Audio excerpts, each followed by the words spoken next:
اتبعوني يحببكم الله হে নবী আমার উম্মতের জানায় দেন যারা আমি আল্লাহর ভালোবাসা মোহাব্বত চায় তারা যেন আপনি নবী মুহাম্মদের অনুসরণ করে। আর আপনি নবী মুহাম্মদের অনুসরণ যদি করতে পারে আমি আল্লাহ মোহাব্বতের চূড়ান্ত পর্যায়ে তাদেরকে কাছে টেনে নিব। আল্লাহর অনুসরণ কেমনে হবে? আল্লাহ বলেন, ও দুনিয়ার মানুষ, হতাশ হওয়ার কোন রাস্তা নাই, আমি বাতায় দিলাম আসান ভাবে। যদি আমি আল্লাহকে পেতে চাও আমার রসুলের ইতাআত করো। কেন? বলে আমার রসুল বড় আপন, আমার প্রিয় বন্ধু। কেমন প্রিয় বন্ধু? ইব্রাহিম রসুল, মুসা নবী রসুল, ঈসা নবী রসুল, সব রসুলকে আমি সম্মান করেছি, সম্মান দিয়েছি। দুনিয়ার কারো থেকে কোনো ভোট নেই নাই। আমি আল্লাহ সবাইকে আমি মোহাব্বত করে সিলেকশন করে নবুয়ত দিয়ে নবী বানায় দিয়েছি। ব্যবধান কি জানো? মুহাম্মদ রসুল, ঈসা নবী রসুল, ইব্রাহিম নবী রসুল, ইসমাইল রসুল, ব্যবধান হলো এতটুকুই। সমস্ত আম্বিয়ায়ে কেরাম আমি আল্লাহ পাকের আশিক, আর আমি আল্লাহ নিজেই মুহাম্মদের আশিক।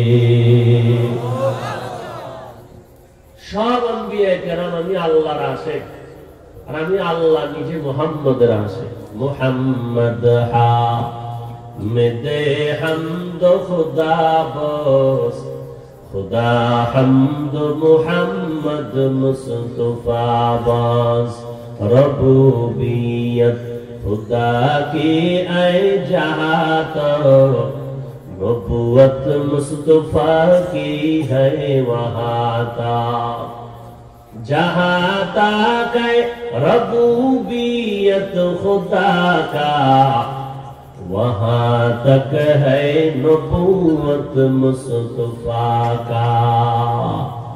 वमा अरसलनाका इल्ला रहमतन लिल आलमीन।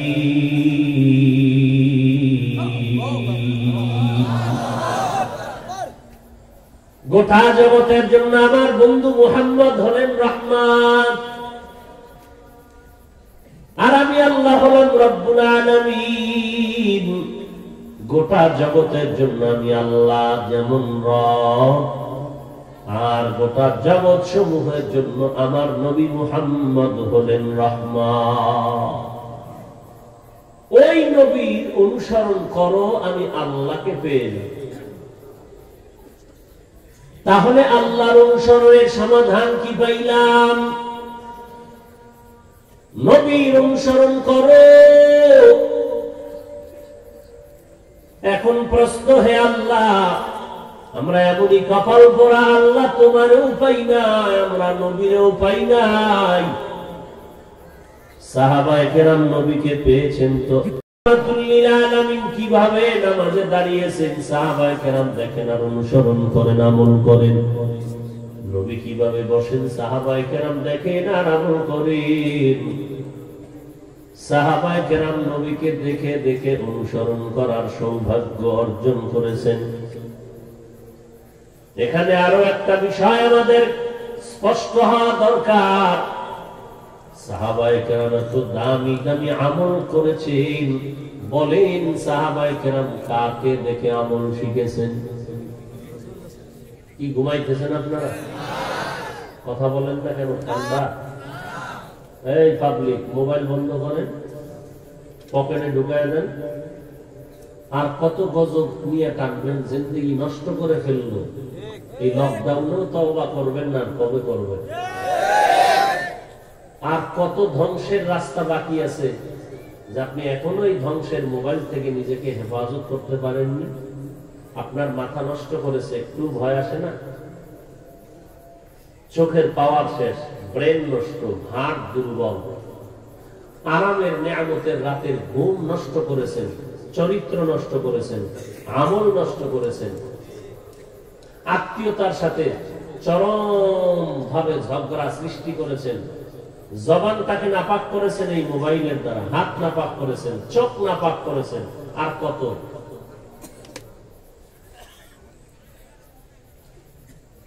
মায়ের সাথে বেয়াদবি করেছেন এই মোবাইলের দ্বারা, বাবার সাথে বেয়াদবি করেছেন, নিজের শিক্ষকের সাথে বেয়াদবি করেছেন।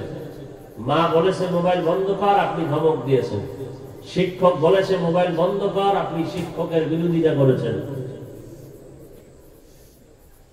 40 বছরের আগে আপনার চেহারা নষ্ট হয়েছে এই মোবাইলের কারণে।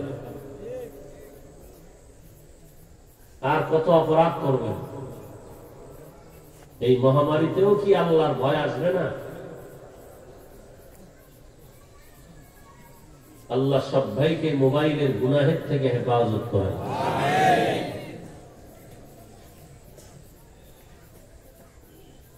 নবীজির অনুসরণ সাহাবায়ে কেরাম দেখে দেখে করেছেন। এবার আমি আপনাদেরকে একটু প্রশ্ন করি, আপনারা প্রশ্নের জবাব দিয়েছেন নবীজিকে দেখে দেখে সাহাবায়ে কেরাম আমল করেছেন, বাস্তব এটাই তো? বলেন, আর একবার বলেন, সাহাবায়ে কেরাম কাকে দেখে দেখে আমল শিখেছেন? কোনো সন্দেহ আছে কারো? এবার আমাকে বলেন তো, সাহাবায়ে কেরাম নবীজিকে দেখে দেখে আমল শিখছেন কেন? কোরআন হাদিস ওই সময় ছিল না। বলেন না কেন? ছিল।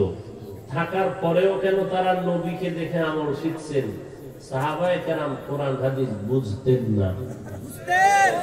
হ্যাঁ, বুঝতেন, জানতেন। কেমন বুঝতেন? আবু হানিফার থেকে কম। হ্যাঁ, ডাক্তার জাকির নায়ক সাহেব থেকে কম। কোন তুলনা নাই। তাহলে এই পরিমাণ কোরআন হাদিস তারা বুঝার পরে, জানার পরে, শিখার পরেও নবীকে দেখে দেখে আমল শিখলেন কেন? কিয়ামত পর্যন্ত আনেওয়ালা উম্মতকে শিক্ষা দিলেন, কোরআন আর হাদিস থাকলেই বাহাদুরি করা যাবে না। কোরআন হাদিসের ইলম ওয়ালা যারা, তাদের অনুসরণে সোহবতে যেতে হবে। পণ্ডিতি করবা, 22 পাগড়ি লাগাইয়াও জাহান্নামের রাস্তায় তুমি চলে যাও। অলরেডি অনেকে চলে গেছে, নাম বলবো না, কাউকে আঘাত করা আমাদের উদ্দেশ্য না। আমাদের উদ্দেশ্য হলো হেদায়েত। আল্লাহ আমাকেও হেদায়েত দান করুন, আপনাদেরকেও আল্লাহ হেদায়েত দান করুন। এরপরে আসেন সাহাবায়ে কেরামের পরে যারা, তাদেরকে তাবেঈন বলা হয়। এই তাবেঈনগণ সাহাবায়ে কেরামদেরকে দেখে দেখে আমল শিখছেন।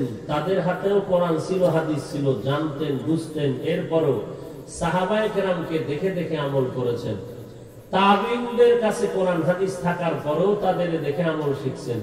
তাবেঈনদের পরে যারা, তাদেরকে তাবেঈন বলে। তারাও কোরআন হাদিস জেনেছেন, বুঝেছেন, শিখেছেন। এরপরেও তাদের পূর্ববর্তী তাবেঈনদেরকে দেখে দেখে আমল শিখেছেন। পরবর্তী ওলামায়ে কেরাম তাদেরকে দেখে দেখে কোরআন হাদিস বুঝার পরেও আমল শিখছেন। কারণ এমন কিছু কাজ আছে যেটা নিজে নিজে করা যায় না, অন্যের সহযোগিতা অবশ্যই নিতে হবে। তো সাহাবায়ে কেরাম নবীকে দেখে দেখে আমল শিখলেন। আমগো কপাল খারাপ, আমরা নবীও ভাই নাই, আল্লাহকেও দেখার রাস্তা নাই, নবীরও দেখার কোনো কি নাই, রাস্তা নাই। বাকি অনেকে এইভাবে ধারণা রাখেন যে মদিনার নবী মাঝে মাঝে মদিনার থেকে ফেনী এলাকায় আসেন, ঢাকা বাইতুল মুকাররমে আসেন।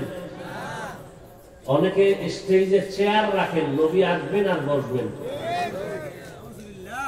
নবী যদি এখানে বসে থাকেন আর নবীর পাশে কেউ চেয়ারে বসবে, এই বেঈমানটাকে, এত বড় দুঃসাহস কোন বেঈমান ছাড়া কারো। আসলে নবী আসেন, বসেন, এগুলো সব ধর্মীয় মূর্খতার পরিচয়।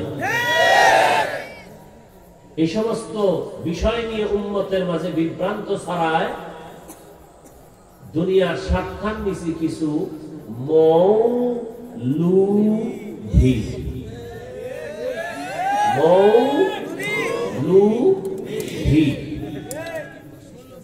আল্লাহ এদের থেকে আমাদের ঈমান আমল হেফাজত করুন।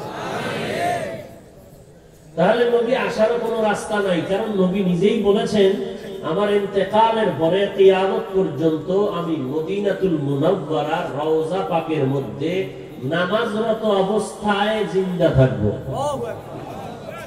আর সারা দুনিয়ার উম্মতের খবর ফেরেশতারা আমার কাছে পৌঁছায় দেবে। নবীজি এখানে এসে আমার মতো নাপাক বান্দার খবর নেওয়ার কোনো প্রয়োজন নেই। এখন প্রশ্ন, ওরে আল্লাহ আপনাকেও দেখার কোনো সুযোগ নাই, নবীকেও দেখার কোনো সুযোগ নাই, কেমন করে আমরা আল্লাহ আপনার অনুসরণ করব, নবীর অনুসরণ করব? আল্লাহ বললেন আমার বন্ধুর অনুসরণ কর, তো আমি আল্লাহর অনুসরণ হয়ে যাবে। এবার যদি নবীকে বলি পয়গম্বর আপনি যখন জমিনের মধ্যে থাকবেন না, আপনার অনুসরণ কেমনে করব? পয়গম্বরও একটা সমাধান দিলেন, আল্লাহ যেমন রহমান আমি নবীও উম্মতের বেলায় রহমান। আমার উম্মতেরা বিভ্রান্তের মধ্যে যেন না পড়ে যায়। ও দুনিয়ার উম্মতের দল, আমি যখন এই জমিনের মধ্যে থাকবো না, তোমরা কার অনুসরণ করে আমার নবীর আদর্শ তোমরা শিখবা?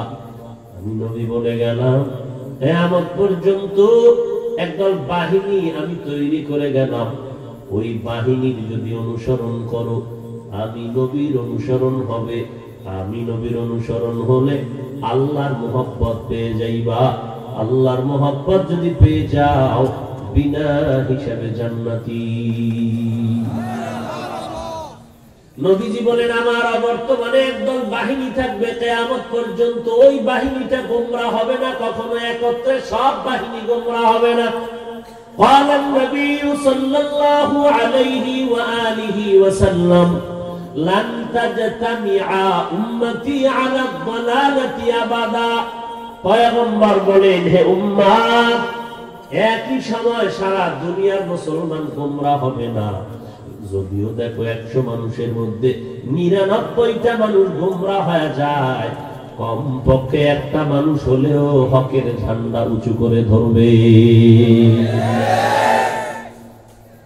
ওই বাহিনীর অনুসরণ করবা, ওই বাহিনীর নাম আমি নবী নির্ধারণ করে দিলাম।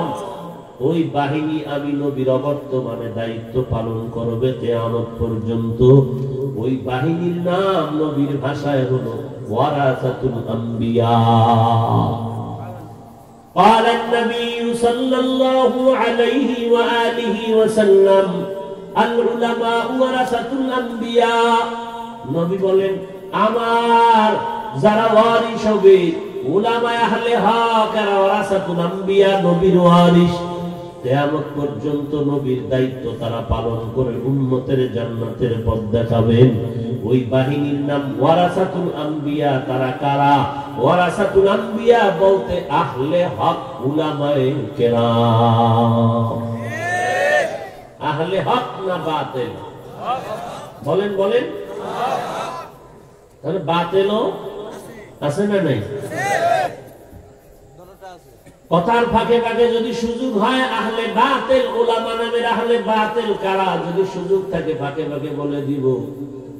ভালো করে মনে রাখবেন কিয়ামত পর্যন্ত এই আহলে হক উলামা এরা থাকবে, এদের অনুসরণ করবেন। আল্লাহ কোরআনে বলেন কুল আতিউল্লাহ ওয়া আতিউর রাসূল ওয়া উলিল আমরি মিনকুম। নবী আপনি বলেন সবাই যেন আল্লাহর অনুসরণ করে, নবীর অনুসরণ করে, উলিল আমরের অনুসরণ করে। আল্লাহ বলেন উলিল আমর, আবার বলেন আহলে হক আমাদের অনুসরণ। আহলে হক আমাদের পরিচয় কি? আল্লাহ বলেন ইন্নামা ইয়াখশাল্লাহ মিন ইবাদিহিল উলামা।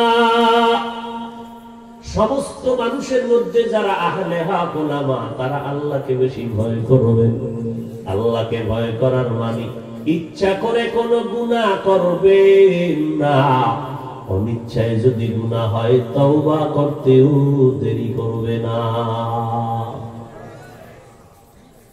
আহলে হক উলামা, উলামা বহু বচন, তার এক বচন হলো আলেম। আলেম শব্দটা ইলমুন থেকে নির্গত, ইলমের মাধ্যমে হয় আলেম। বহু আলেমকে বলা হয় উলামা। কিসের ইলম তারা অর্জন করবেন? বলবে ইলমে ওহী, ইলমে নবুয়ত। এই ইলমে নবুয়ত বা ইলমে ওহী অর্জন করে হবেন আলেম। তাদের বহু বচন হলো উলামা। এই উলামাদের আরেক নাম উলিল আমল, এই উলামাদের আরেক নাম সালিহিন, এই উলামাদের আরেক নাম সাদিকিন, এই উলামাদের আরেক নাম আহলে যিকির। ফাসআলু আহলে যিকরি ইন কুনতুম লা তা'লামুন। ও নবী জানায় দেন, দুনিয়ার মানুষ তোমরা যা জানো না, জাননেওয়ালাদের থেকে জেনে নাও। জাননেওয়ালা কারা? কোরআন হাদিসের ইলম অর্জন করনেওয়ালা উলামায়ে আহলে হক যারা। ইয়া আইয়ুহাল্লাযীনা আমানুত্তাকুল্লাহা ওয়া কুনু মা'আস সাদিকিন। আল্লাহকে ভয় করো, সত্যবাদীদের বন্ধু হয়ে যাও। মুফতি, মুহাদ্দিস, মুফাসসির, পীর, মাশায়েখ, আলেম সব এই উলামাদেরই শাখা প্রশাখা। কারণ কোরআন হাদিসের ইলম ছাড়া মুফতি হওয়া বাংলাদেশে হওয়া যায়, কারণ সম্ভাবনাময় দেশ তো, সবই সম্ভব। ভালোর লাইনেও উম্মতের ধোঁকা দেওয়া সম্ভব, অপরাধের লাইনেও ধোঁকা দেওয়া সম্ভব। কারণ আমাদের দেশে এমনও ইসলামের ব্যানারওয়ালা বাতিল আছে, নামাজ নাই, রোজা নাই, কোরআন জানে না, হাদিস জানে না, নাম দেয় মুজাদ্দিদে জামান, অলিকুল শিরোমণি। এরে নবীর উম্মতের দাল। চট্টগ্রামে এক মাজারে লেখা আছে, জুতা চোর থেকে সাবধান। আমি এর সাথে তাল মিলায় বলি, বাঙালি মুসলমান, টুপিওয়ালা ভণ্ড থেকে সাবধান। চিনব কি করে? সবার মাথায় তো বাস করলি, ভাগরি লাগানো, সবাই তো জিকির করে, মদিনার গান গায়, কেউ তো সোনামন্দের গান গায় না, সবাই তো মদিনার গান গায়। হক আর বাতের সবগুলোর সাইজ সমান, চাক্কা সমান, ড্রাইভিং এর সিটটাও সমান। তুমি ঢাকার গাড়ি, চট্টগ্রামের গাড়ি মনে করে যদি তুমি সিলেটের গাড়ির মধ্যে উঠে একটা গুণ দাও যে গাড়ি তো সবই সমান, টান দিলেই চলে যাও, এমন একটা গুণ দিছো, 1.5 ঘন্টা পরে উঠে দেখো বিবারিয়ার সিগার মধ্যে দাঁড়ায় রয়েছে। কি ব্যাপার? চট্টগ্রামের কত দূর? বলে এখনো 6 দিন লাগবে। বলো কি? বলে বলো কি, তুমি কই? তার মার ছিঁড়ে গেল নাকি? বলে না। বলে যাবা কই? বলে চট্টগ্রাম। সিলেটের গাড়িতে কেন বসছো? বলে এটা তো বুঝি না, সবার টুপি তো সমান, কে ভণ্ড কে হক বুঝি না, সব তো গাড়ি একই দেখা যায়। আরে বোকা, তুই মূর্খ। এই মূর্খদের জন্য কাউন্টারে কিছু শিক্ষিত লোক বসায় রাখছে, তাদের যদি জিগাইতি তারা দেখায় দিত এই গাড়িটা চট্টগ্রামের, এটা সিলেট যাবে, এটা ঢাকা যাবে, এটা কুমিল্লা যাবে, এটা চাঁদপুর যাবে, এটা নোয়াখালী যাবে। এরে বান্দা, তুই যখন তাকায় দেখছো দেওয়ান বাগিরও চেহারাটা সুন্দর, রাজার বাগিরও চেহারা সুন্দর, মাথায় টুপি আছে, ভাগরি আছে, আক্রোশীও ভাগরি আছে, সব পীরের দরবারের সাইনবোর্ড এক। কে হক কে ভণ্ড তুমি যখন চিনো না, এই জমিনের মধ্যে কোরআনওয়ালা কিছু আহলে হক উলামায়ে কেরাম বসে আছেন, এদের কাছে যদি যাইতি তারা দেখায় দিত ওরা ভণ্ড, এই বান্দাগুলো হয়। তুই তো বাহাদুরি করছো, কারো কাছে যাবো না, কিসের পীর, কিসের আল্লাহওয়ালা? কোন আল্লাহওয়ালা লাগবে না, মাযহাব লাগবে না, পীর লাগবে না, মুরব্বি লাগবে না। কোরআন আছে, হাদিস আছে, আবার পীর মানবো কেন? কোরআন হাদিস থাকতে মাযহাব মানবো কেন?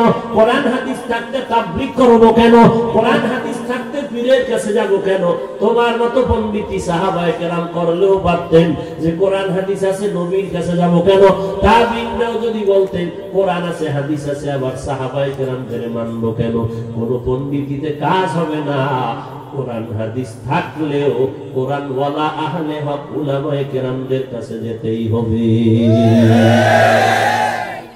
সোহবতে সালে তোরা সালে কুনাত, সোহবতে তালে তোরা তালে কুনাত, মাইলে মোমেন সোয়ে মোমিন মিশাওয়াত, মাইলে কাফের সোয়ে কাফের মিশাওয়াত। এরে নবীর উম্মতের দল, আমার মাথায় টুপিদারি সব আছে, কি সুন্দর বয়ান, মানুষ দাঁড়ায় আছে, বয়ান শুনতে আছে, কিন্তু আমার ভিতরেও তো কি পরিমাণ অপরাধ নিয়ে ঘুরতেছি, আমার দিলের মধ্যে এই অপরাধ নিয়ে ঘুরতেছি কেউ জানে না। আমি নিজেরে বড় মনে করি, কবিরা গুনাহ, অন্যকে হিংসা করি কবিরা গুনাহ, অন্যের দোষ চর্চা করি কবিরা গুনাহ। এটা কলমের সাথে লাগানো আছে আমার এই গুনাহ। এই গুনাহ থেকে যদি আমার কলবটারে পরিষ্কার করতে চাই, একা একা পারবো না। কলব আয়নাওয়ালা, পরিষ্কার যাদের কলব আছে, এমন তাকওয়াওয়ালা আল্লাহওয়ালা, তাদের কাছে গিয়া আমার সময় লাগাতে হবে। এই যারা উল্টা পাল্টা করে, এরা কেউ মুরব্বি মানে না, কোন আল্লাহওয়ালার দ্বার ধরে না। এই জন্য বড় বড় বড় বড় বড় বড় ব্যক্তিরাও কথাবার্তা যা বলে সব ফিতনাওয়ালা কথা, সমাজের মধ্যে বিশৃঙ্খলা সৃষ্টি করার মতো কথা। আল্লাহ সবাইকে হেদায়েত দান করুন। আল্লাহ পাক রব্বুল আলামিনের পয়গম্বর কিয়ামত পর্যন্ত সমাধান দিলেন, ও উম্মতেরা, যদি নবী না পাও তোমরা কার অনুসরণ করবা? বলে আহলে হক উলামা। এবার আল্লাহ বলেন দুইটা আদেশ মানো। এক নম্বরে আমাকে ভয় করো, ভয়ের নাম তাকওয়া। যিনি আল্লাহকে ভয় করবেন তার নাম মুত্তাকি। যালিকাল কিতাবু লা রাইবা ফীহি হুদাল লিল মুত্তাকিন। এই কিতাব আমি দুনিয়াতে পাঠাইলাম, কোরআন দিলাম মুত্তাকিনদের হেদায়েতের জন্য। মুত্তাকি কাদেরকে বলা হয়? আল্লাহ পাক বলেন 6টা গুণ যাদের মধ্যে আছে, প্রমাণ হবে তারা আল্লাহকে ভয় করে। যাদের মধ্যে 6 গুণের একটাও নাই, প্রমাণ হবে তারা আল্লাহকে ভয় করে না। 6টা গুণ যাদের মধ্যে আছে তারা তাকওয়াওয়ালা, আল্লাহকে ভয় করে। এদের ফলাফল হলো এরা বিনা হিসাবে জান্নাতের মেহমান। খারাপ লাগে না তো ভাই? আর কি করবেন, একটু সময় কাটাইলেন। বাসায় গিয়ে তো আর ঘুমাইবেন না রাত্র 3টার আগে, বয়ে বয়ে একটু সময় কাটাইলেন, আর কি করবেন? আমল আর কি করবেন? ফজর পড়েন নাই, জহুর পড়েন নাই, আসর পড়েন নাই, মাগরিব পড়েন নাই, এশার নামাজ পড়েন নাই। আইছেন কিন্তু মাগরিবের সময়, এশার আজান হইছে, এখানে নামাজ অনেকে পড়ছে, আর বেশি ভিআইপি মানুষগুলো রাস্তায় বেরিয়ে গেছে। যখন আমি আইছি, এই বিড়ির সিফাটা ফালায় ঠালায় পাও দিয়ে ফারাইয়া ভিতরে ঢুকছে। যখন আবার বিড়ির নেশা টান দিবে, আবার ফাঁকে ফাঁকে উঠে যাবে, তাই না কিনা আবার একটু আসবে। তাও যদি আমার বয়ান ভালো লাগে, আর যদি দেখে না সব ছুরির মতো আঘাত করে কলে যায়, তাই যে উঠছে আর আসবেই না, এমন দৌড় দিবে, ফজর পর্যন্ত মোবাইল চালায় রাত কাটাবে, আড্ডা দিবে, আজানের আধা ঘন্টা আগে রেস্টে চলে যাবে।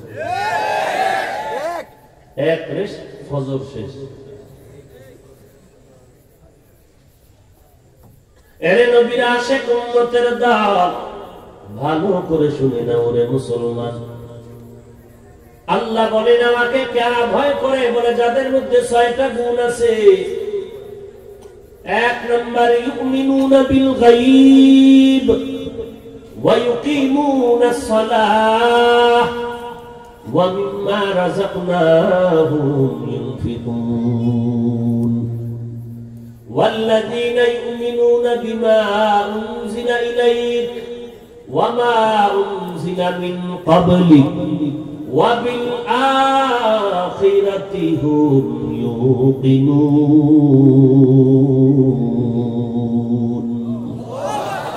এই 6 গুণওয়ালাদের পুরস্কার কি?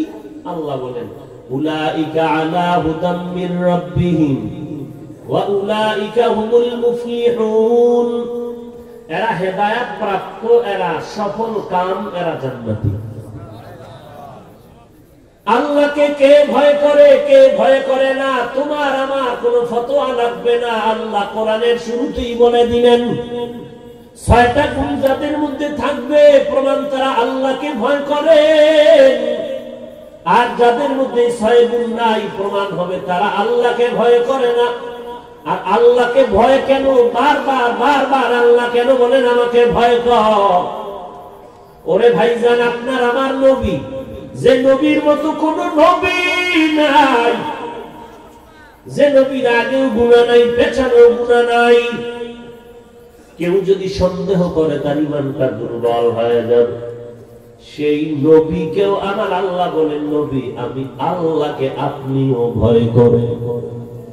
ইয়া আইয়ুহান নাবিয়্যু তাকিল্লাহ ওয়া লা তুতি'ল কাফিরিনা ওয়াল মুনাফিকিন।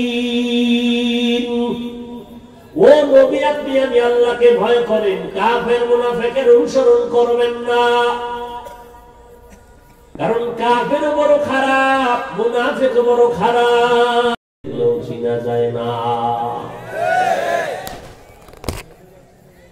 এই মুনাফিক বড় দুষ্ট।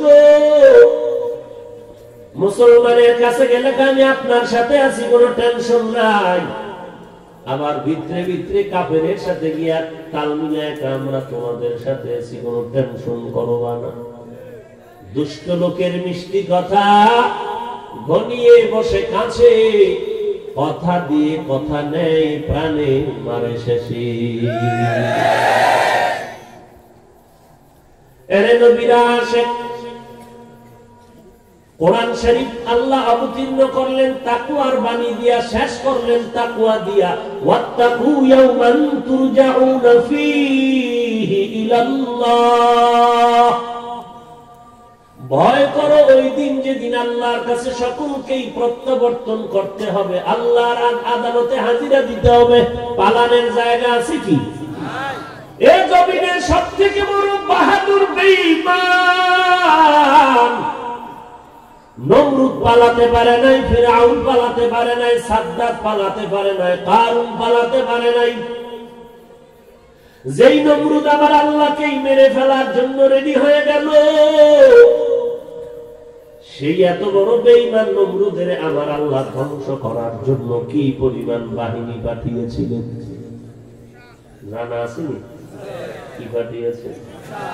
একটা অসুস্থ মশা মাথার গোড়ায় গিয়া একটা ফাঁকে ফাঁকে মিস কল দেয়, মাথা গরম হয়ে যায়। ডাক্তার কবিরাজ হালুয়া পাঠির হালুয়া খাইয়াও চান্দি ঠান্ডা হয় না। আল্লাহর কি কুদরত! এমন সান কফার নমরুদের জোতার লাগে মোলাকাত হয়ে দেখলো মাথা ঠান্ডা হয়ে গেল। নমরুদকে ঔষধ পেয়ে গেলাম, পায়ের জুতায় যে এই পরিমাণ ঔষধ আছে জানা নাই। তাড়াতাড়ি জুতা দিয়া মাথায় ভারী লাগলেই মাথা ঠান্ডা হয়ে যায়। এই কামকে করবে কয় করতেই হবে, টাকা দিয়ে লাগলো, ভাড়া রাখতে হবে কর্মচারী। কর্মচারী রেডি হয়ে গেল, এক ফাঁকে ফাঁকে জুতার বাড়ি দেয়। নমরুদ কয় যত জোরে বাড়ি দিবি বেতন তত বাড়ায়। কেমন সান কপাল! যে সবার তো কপালে জুতে না রে বাবা, পায়ের জুতা কপালে না। ফেরাউনের মতো বেঈমান 40 বছর পর্যন্ত কোনোদিন অসুস্থতা হয়নি। আজকে তাকায় দেখলে ফেনীর মুসলমান ওই ফেরাউনের লাশ জমিনেও গ্রহণ করে নাই। ওই লাশটা কই আছে জানোনি? কোথায়? কোটি টাকার মালিক দেখো অভাব হয় না দূর, গরিবে ঘুমায় আরাম করে মনটা বাহাদুর। ফেরাউনের লাশটা দেখো মিশর জাদু ঘরে, খায় না মাটি পোকা মাছি সবাই ঘৃণা করে। হৃদয় ওয়াদা বড়র বড়াই থাকলে দিলে রহমত আসবে না, নিজেকে নিজে ছোট মনে করিও সদা। উঁচু জমিন থেকে পানি নিচু জমিনে যায়, তেমনি খোদার রহমত আসে নম্রতা হৃদয়। ভোগ বিলাসের বাড়ি গাড়ি পরে রবে সব, ভোগ বিলাসের বাড়ি গাড়ি পরে রবে সব। থাকতে সময় স্মরণ করো আল্লাহ আমার রব, থাকতে সময় স্মরণ করো আল্লাহ আমার রব। কে আমাদের রব? আল্লাহ। আর মহব্বতে বলো ইন্নাল্লাযীনা ক্বালু রাব্বুনাল্লাহ, ইন্নাল্লাযীনা ক্বালু রাব্বুনাল্লাহ সুম্মা ইসতাকামু ফালা খাউফুন আলাইহিম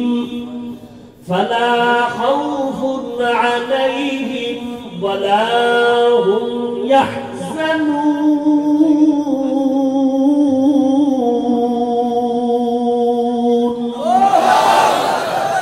আল্লাহ পাক বলেন যারা আমাকে রব বলে স্বীকার করে এই কথার উপরে ইস্তেকামাত মজবুত হয়ে থাকলো, তাদের কোনো ভয় নাই, কোনো পেরেশানি নাই। আমি আল্লাহ আমি কুদরতি ভাবে তোরে জান্নাতে পৌঁছায় দিব। আই বেরাদার বুরে বাসা জিয়ারে বদ, ইয়ারে বদ বদ তর বুয়া দজমারে বদ মারে বদ তম হাতরা বর জাজানাত, ইয়ারে বদ বর জানে ঈমানত জানা। এরে আল্লাহর বান্দা সারা দুনিয়াতে খুঁজে দেখো মুমিন কেন, মুসলমান কেন, কোন বেঈমানের বাড়িতেও তালাশ করে দেখ ফেরাউন নামে আছে নাকি কোন বান্দা। যদি আজকে ঘোষণা দেওয়া হয় 1 লাখ টাকা দিব প্রত্যেক মাসে, নামটা রাখবি মিস্টার ফেরাউন, ফেনীর মানুষ রাজি হবে না? কোন বেঈমান মুসলমান হবে? তবে বাঙালির হিসাব দেওয়া যাবে না, কারণ 1 লাখ টাকার লোভে পড়তেও পারে। কারণ যেই বাঙালি মসজিদে ঢুকিয়া বলে সুবহান রাব্বিয়াল আ'লা, আবার বের হইয়া একটা সন্তেশের লোভে দুর্গা পূজায় গিয়া কয় ধর্ম যার যার উৎসব সবার, এই বান্দাটার উপরে মুমিন কোনদিন বিশ্বাস করতে পারে না। हकीकत से तो दुनिया बेखबर है, दुनिया की नुमाइश पर नजर है। नबी गुयम के आज दुनिया जुदा बाश, बहादुरी के बाशी खुदावा। এরে যুবক পা দুটো যদি আগায় দিতি, পায়ে হাত রেখেও বলিয়া দিলটারে সান্ত্বনা দিতাম, যুবক ভাই ফেরাউনের মতো টাকাওয়ালা তো হতে পারো নাই, বাহাদুরি আর কি করবি রে বাবা। এত টাকা, এত ক্ষমতা, এত পয়সা, তারপরও কোথায় গেল তার জীবন? সমস্ত দুনিয়ার মানুষ ফেরাউনের ঘৃণা করে। ওই রাস্তায় চললে কি হবে তোমার একটু চিন্তা করে নাও। অথচ আম্বিয়ায়ে কেরামের নাম, সাহাবায়ে কেরামের নাম, আউলিয়ায়ে কেরামের নাম নেওয়ার মানুষ এই জমিনে আছে না নাই? সন্তানের নামে তাদের নাম, মাদ্রাসার নাম তাদের নামে নাম, মসজিদের নাম সাহাবায়ে কেরামের নামের উপরে, সন্তানের নাম খাজা মঈনুদ্দিনের নামের উপরে। ভারতের মধ্যে গিয়ে তাকায় দেখো এমন একটা হিন্দু নাই যার দিলের মধ্যে খাজা মঈনুদ্দিনের নামের মোহাব্বত নাই। এটা টাকার কারণে হয় নাই, এগুলো হয়েছে একমাত্র তাকওয়া আর মদিনাওয়ালার আদর্শের কারণে। ওগো নবীর উম্মতেরা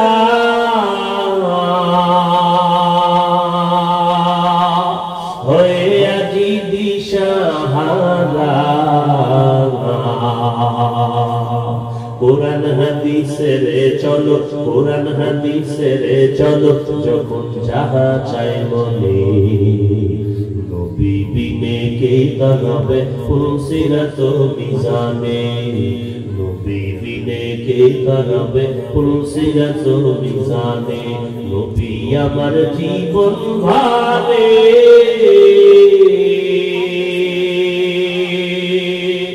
দিনের লাগি কষ্ট করে,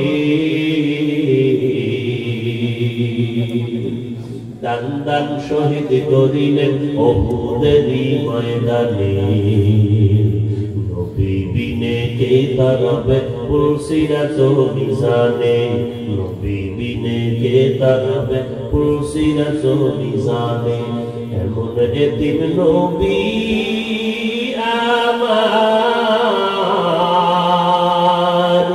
পিতা মাতা নাই যে তাহার,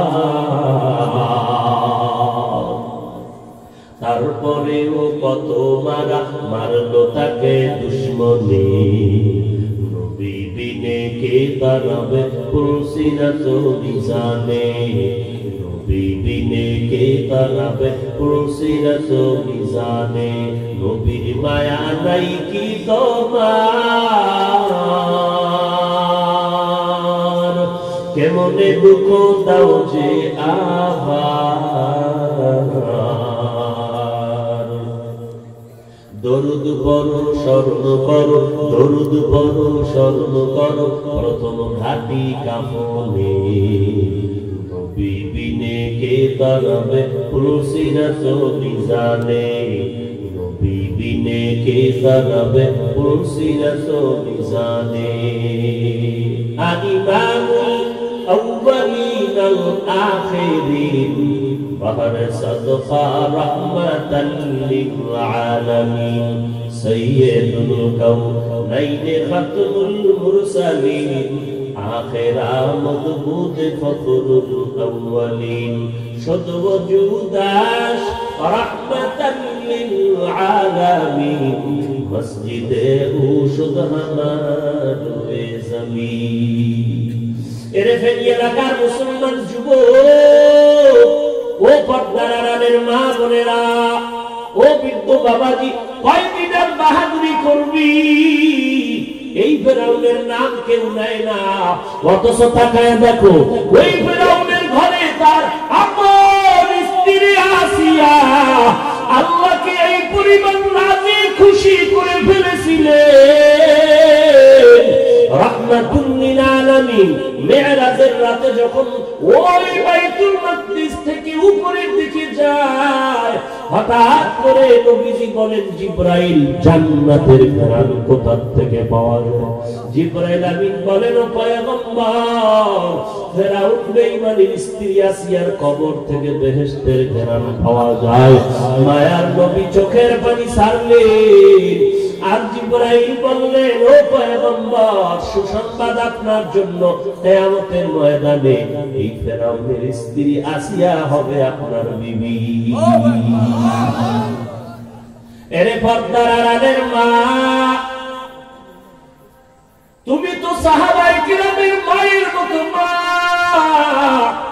হাফেজে কোরআনের মায়ের মতো মা, আলেমের মা, নবীর স্ত্রীদের মতোই তুমি একজন নারী। তুমি খাদিজাতুল কুবরা রাদিয়াল্লাহু তাআলা আনহার মতো মা। ওরে মা, ফেরাউনের ঘরে থেকে যদি ওর স্ত্রী যদি আল্লাহর গোলাম হয়ে দুনিয়া থেকে চলে যেতে পারে রে মা, তুমি কি পারবা না? তোমার স্বামী তো ফেরাউনের মতো তোমার উপরে আক্রমণ করে না, তোমার স্বামী তো নামাজ পড়লে বাধা দেয় না। ও পর্দার অন্তরালের মা, তুমি নামাজ পড়লে তো তোমার স্বামী নিষেধ করে না, তুমি যদি পর্দা করো তোমার স্বামী বাধা দিবে না, তুমি যদি কোরআন পড়ো তোমার স্বামী বাধা তো দিবেই না, বরং তোমার স্বামী যতই খারাপ হোক না কেন, তুমি নামাজ পড়লে, রোজা রাখলে, কোরআন পড়লে, আমাদের কাছে এসে কত মানুষ শুকর আদায় করে, হুজুর আমি যদিও নামাজ পড়তে পারি না, পর্দা করতে পারি না, তবে আমার ঘরের স্ত্রী বড় নামাজি, বড় আল্লাহওয়ালা, আমি বড় ধন্য, দোয়া করবেন আমার ঘরের স্ত্রী বড় ভালো। এরে পর্দার আড়ালের মা, তুমি যদি আদর্শওয়ালা হয়ে যাইতা, তোমার স্বামীও তোমার কারণে একসময় আদর্শের বেড়াজালে আবদ্ধ হয়ে যাইত এবং তোমার ঔরসের সন্তানগুলো দিনদার হয়ে যাইত। এরে পর্দার আড়ালের মা, তোমার সন্তানগুলো আদর্শওয়ালা হয়ে যাইত। আর একটা সন্তান যদি আদর্শবান হয়ে যাইত, একটা সন্তানের কারণেই গোটা দেশ আলোকিত হয়ে যাইত। এরে নবীর উম্মতের দান, এই জন্য আল্লাহ বারবার বলেন আমাকে ভয় করো, ভয় করো, ভয় করো। কারণ আল্লাহকে ভয় না করলে বান্দা গুনাহ থেকে বাঁচতে পারে না। সন্তান মা বাবাকে ভয় করে, এই কারণে অন্যায় করে না। উস্তাদের ছাত্র ভয় করার কারণে উস্তাদের সামনে অন্যায় করে না। ঠিক বান্দা যদি আল্লাহকে ভয় করত, তাহলে কখনো গলায় ছুরি লাগলেও আল্লাহর সামনে গুনাহ করতে পারতো না। আল্লাহর ভয় তাকওয়া যতক্ষণে আসবে না, ততক্ষণ মানুষ গুনাহ থেকে বাঁচতে পারবে না। আর তাকওয়া ততদিন পর্যন্ত অন্তরে আসবে না, যতক্ষণ পর্যন্ত উম্মতেরা তাকওয়াওয়ালা মুরব্বির সুহবতে যাবে না। আল্লাহর ভয়, তাকওয়া বড় দামি একটি সম্পদ। ইন্না আকরামাকুম ইনদাল্লাহি আতকাকুম, আল্লাহর কাছে দামি ওই ব্যক্তি যার মধ্যে থাকবে আল্লাহর ভয়। এর নবীর উম্মতের দল, সাহাবায়ে কেরামের মধ্যে তাকওয়া, তাদের সাথে তোমার আমলটারে মিলাতে হবে। তুমি চূড়ান্ত তাকওয়া অর্জন করতে কি পরিমাণ পেরেছো, তোমার ঈমানটা কি পরিমাণ ভালো, এটা যদি মাপ দিতে চাও, তোমার ঈমান আমল মাপ দেওয়ার একমাত্র স্কিল হলো সাহাবায়ে কেরাম। আমিনু কামা আমানান নাস, ওই সাহাবায়ে কেরামের মতো ঈমানটারে মজবুত করে নাও। তোমার তাকওয়াটা তাদের তাকওয়ার সাথে মাপ দিয়ে দেখো। 2 নম্বরে হযরত ওমর, 3 নম্বর হযরত ওসমান, 4 হযরত আলী রাদিয়াল্লাহু আনহুম আজমাইন। এদের ইতিহাস পড়িয়া দেখো, জান্নাতের গ্যারান্টি পাইয়া তারা মরণ পর্যন্ত শুধু কান্নার আওয়াজ, নামাজে দাঁড়ায় কান্না করে, তাহাজ্জুদে কান্নার আওয়াজ, ইশরাকে কান্নার আওয়াজ, এমন কান্না, এমন কান্না। ওরে বান্দা, আজকে তুমি কান্না তো করোই না। যারা মাঝে মাঝে কান্না করে তাদেরকেও তুমি দেখতে পারো না। উল্টা প্রশ্ন করো, ওয়াজের মধ্যে কেন চিল্লায় আর কান্না করে? ওরে বান্দা, তুমি কেন প্রশ্ন করবা? বরং তোমাকে তো প্রশ্ন করা দরকার ছিল। ওয়াজের মধ্যে অন্যরা কাঁদে, কপাল পোড়া, তুমি কেন কাঁদো না? তুমি কেন কান্নাওয়ালাকে প্রশ্ন করেছো? প্রশ্ন তো তোমাকে করা দরকার, তুমি কেন কাঁদো না রে কপাল পোড়া? আল্লাহ বলেন কাঁদো, ফালিয়াযহাকু কালি, কাজ হবে না রে বাবা। সাহাবায়ে কেরাম জান্নাতের টিকিট পাইয়াও এরপরও কাঁদেন কেন? আল্লাহর ভয়। আবু বকর নামাজে দাঁড়ায় কান্না করেন, ওমরে ফারুক রাদিয়াল্লাহু তাআলা আনহু কান্না করে করে জীবনটারে শেষ করে দিলেন। এই ওমর রাস্তা দিয়ে চললে শয়তান, ওই রাস্তায় চলতে বড় ভয়। সেই ওমর